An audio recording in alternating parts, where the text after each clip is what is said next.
Hello student, कैसे आप लोग? उम्मीद करता हूँ आप लोग ठीक हो गए। आपका मेरे यूट्यूब चैनल संजीव ज्ञान गुरुकुल पर स्वागत है। आज मैं आपको क्लास 10th के गणित में वित्त चैप्टर का प्रश्न नंबर 10.2 का प्रश्न 7 सॉल्व करके समझाऊंगा। इस क्वेश्चन को मैं आपको बहुत ही आसानी इजी वे में स्टेप बाय स्टेप समझाऊंगा ताकि आप सभी स्टूडेंट को इस प्रश्न का हल अच्छी प्रकार समझ में आ जाए। ठीक है, और यदि आप वीडियो को पसंद आए तो प्लीज मेरे वीडियो को लाइक शेयर कर दीजिएगा, और यदि आप वीडियो पर नए हैं तो सब्सक्राइब बटन प्रेस कर बेल आइकन पर क्लिक कर दीजिएगा ताकि हमारी हर वीडियो का नोटिफिकेशन आपको सबसे पहले मिले। ठीक है, और प्रश्न 7 सॉल्व करने से पहले मैं आपको एक बात कह दूँ कि इस वीडियो को पूरा अंत तक देखिएगा, बीच में कहीं भी स्किप मत कीजिएगा, नहीं तो आपको वीडियो का अच्छी बात समझ में नहीं आएगा। ठीक है, तो देखिए प्रश्न 7 क्या कह रहा है। दो साग केंद्रीय वृत्तों की त्रिज्या 5 सेंटीमीटर तक 3 सेंटीमीटर है। बड़े वृत्त की उस जीवा की लंबाई ज्ञात कीजिए जो छोटे वृत्त को स्पर्श करती हो। ठीक है, तो देखिए यहाँ आपको प्रश्न में कहा गया है कि दो साकेंद्रीय वृत्तों की त्रिज्या। तो देखिए सबसे पहले हम समझ लेते हैं कि साकेंद्रीय वृत्त किसे कहते हैं। ठीक है, देखिए जब एक ही केंद्र से दो अलग अलग त्रिज्या का वृत्त खींचा जाता है तो उसे हम लोग साकेंद्रीय वृत्त कहते हैं। ठीक है, तो देखिए यहाँ 5 सेंटीमीटर 3 सेंटीमीटर दो त्रिज्या का वृत्त खींचने बोला है आपको। तो देखिए कि केंद्र से दो आपको वृत्त खींचा है। ठीक है, ये बड़ा वृत्त आपका 5 सेंटीमीटर का है और ये छोटा वृत्त आपको क्या है 3 सेंटीमीटर का है। ठीक है, आप इसी पर कंपास से और स्केल की मदद से नाप के खींच लीजिएगा। ठीक है, तो चलिए अब आगे प्रश्न में बोला गया है उस जीवा की लंबाई ज्ञात कीजिए जो छोटे वृत्त को स्पर्श कर दिया। ठीक है, तो देखिए जीवा क्या होता है। अब जीवा के बारे में जान लेते हैं। देखिए जीवा जब वृत्त के एक छोर से दूसरे छोर तक के रेखा की लंबाई को हम लोग क्या कहते हैं, जीवा कहते हैं। तो देखिए जीवा आप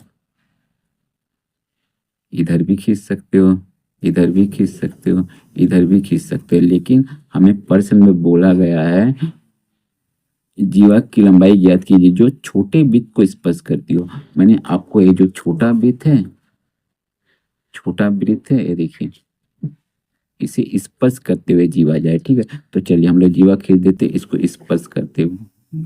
ठीक है, देखिए चलिए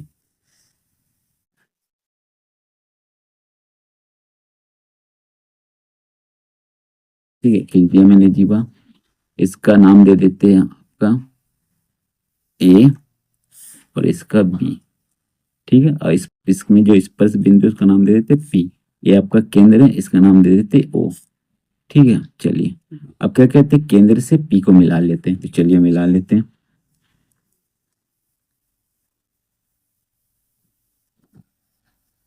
चलिए मिला लिया मैंने। ठीक है, और देखिए ये जो आपको है केंद्र से पी को मिले आपको त्रिज्या है। ठीक है, छोटे वृत्त की त्रिज्या, तो इसका मान हमको दिया हुआ 3 सेंटीमीटर। तो लिख दीजिए 3 सेंटीमीटर, छोटा वृत्त का 3 सेंटीमीटर।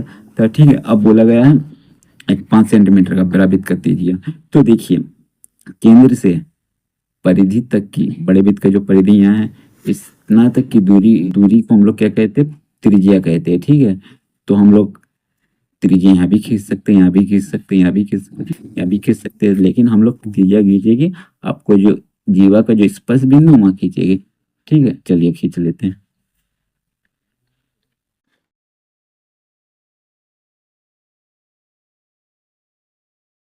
लीजिए मैंने खींच लिया। ठीक है, अब देखिए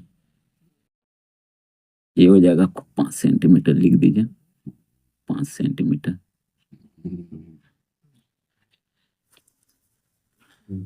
अब देखिए ये आपका है स्पर्श बिंदु, ये आपका स्पर्श रेखा। ठीक है, हम लोग जानते हैं कि वृत्त के किसी बिंदु पर की स्पर्श रेखा स्पर्श बिंदु से केंद्र की ओर जाने वाली त्रिज्या पर लंब होता है। ठीक है, जब यह लंब होगा तो यह 90 डिग्री का होगा। दोनों छोर आपका 90, ये भी 90 डिग्री का होगा और यहाँ भी 90 डिग्री होगा। ठीक है, और जब ये 90 डिग्री है तो इसके ठीक सामने वाले भुजा को हम लोग क्या कहते हैं, कर्ण।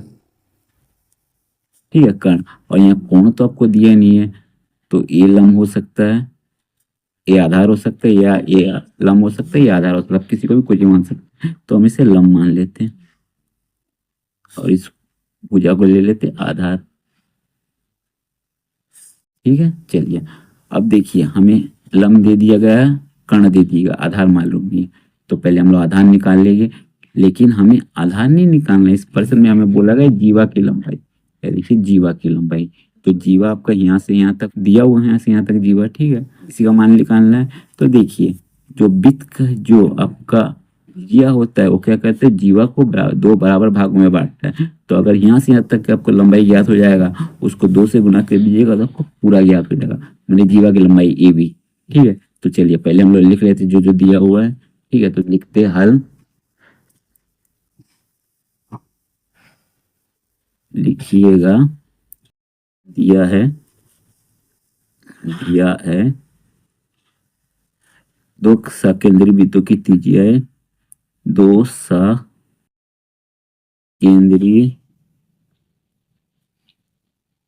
वृत्तों की त्रिज्याएं, त्रिज्याएं देखिए क्या है आपको, ओपी बराबर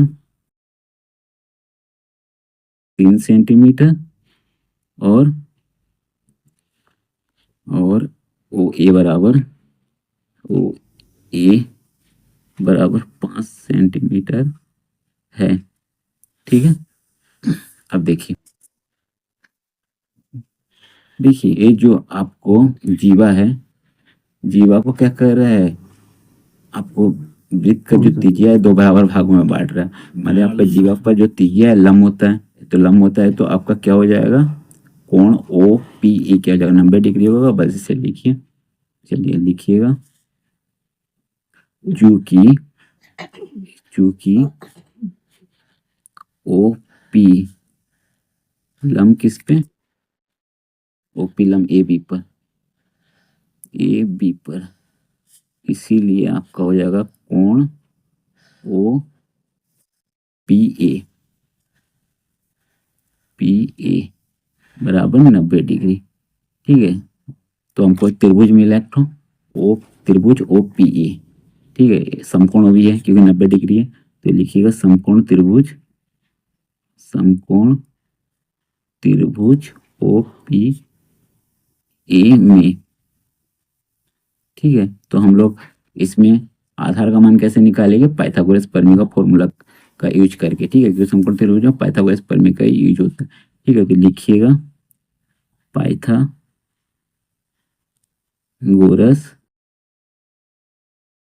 प्रमेय से, प्रमेय से। ठीक है,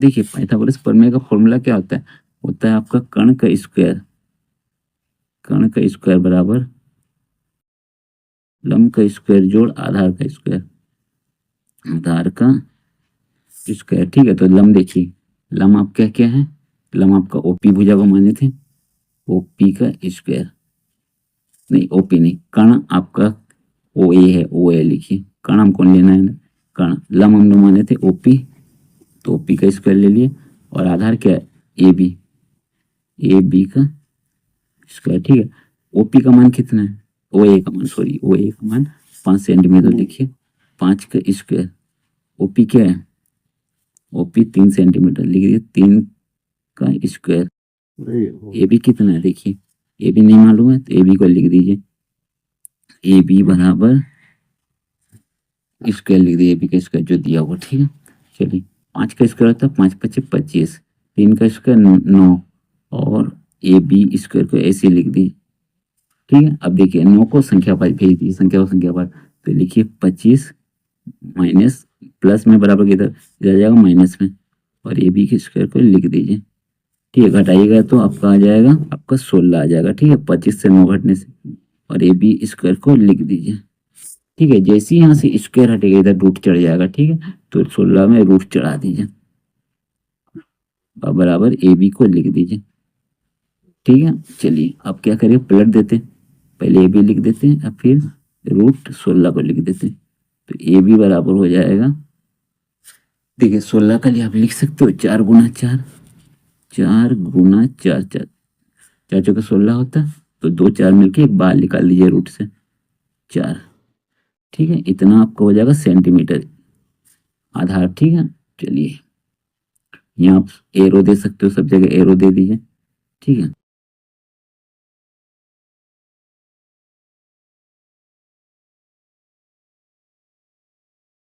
ठीक है, अब देखिए ये तो हमें मालूम पड़ेगी ए बी का, लेकिन हमें निकालना है क्या, हमें निकालना है, ए भी नहीं, एपी,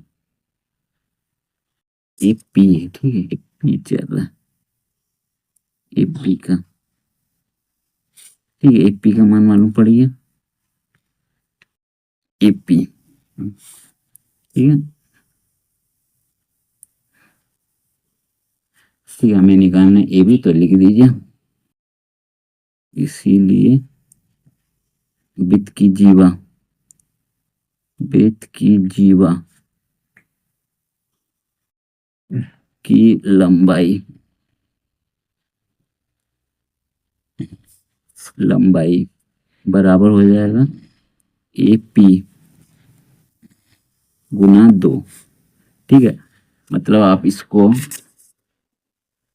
2 से गुना कर दीजिएगा, एपी को आपको पूरा मान मालूम जाएगा, क्योंकि जो आपका त्रिज्या होता है वो जीवा को 2 बराबर भागों में बांटता है, ठीक है। तो चलिए, तो एपी का मान मालूम हमें 4 आया और गुना 2 बराबर 8, ठीक है, 8 सेंटीमीटर, ये आपको ये आंसर, ठीक है। तो उम्मीद करता हूं आपको मेरा वीडियो पसंद आया होगा। यदि आपको मेरा वीडियो पसंद आया तो प्लीज़ मेरे वीडियो को लाइक शेयर सब्सक्राइब कर दीजिएगा, और यदि आपको वीडियो समझने में कोई कष्ट है तो आप मुझे कमेंट कर सकते हैं। यदि आपने इससे पिछले वीडियो नहीं देखा है तो आप मेरे डिस्क्रिप्शन के प्लेलिस्ट पर जाकर देख सकते हैं, ठीक है। तो फिर मिलते हैं नए वीडियो के साथ, धन्यवाद।